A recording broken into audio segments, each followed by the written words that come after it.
আসসালামু আলাইকুম বন্ধুরা, কেমন আছেন? আশা করি সবাই ভালো আছেন। আজকেই আপনাদের জন্য নিয়ে এসেছি নতুন একটা এডিটিংয়ের ভিডিও, কিভাবে আপনারা নর্মাল ফটো থেকে এইচডি ফটো করবেন। তো চলুন শুরু করা যাক আমাদের আসল ভিডিও। এবং ভিডিওতে যাওয়ার আগে যারা আমার চ্যানেলটাকে সাবস্ক্রাইব করে নাই এবং ফেসবুক পেজে ফলো দেন নাই, তারা সাবস্ক্রাইব এবং ফলো করে রাখবেন। তো চলুন শুরু করা যাক আমাদের আসল ভিডিও।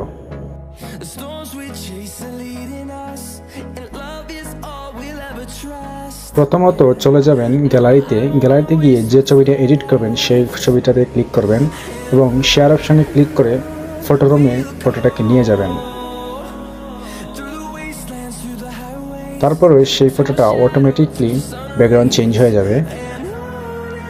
তারপরে হোয়াইট কালারটা চুজ করবেন।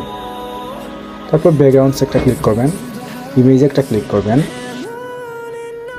তারপরে যে ব্যাকগ্রাউন্ডটা লাগাবেন সেই ব্যাকগ্রাউন্ডটা একটা ক্লিক করবেন এবং দেখবেন অটোমেটিকলি সেটা কাজ হয়ে গেছে। তারপরে শেয়ার অপশনটা ক্লিক করবেন, সেভ টু গ্যালারিতে একটা ক্লিক করবেন। তো এরকম করে আপনারা নর্মাল ছবি থেকে এইচডি ছবি করতে পারবেন।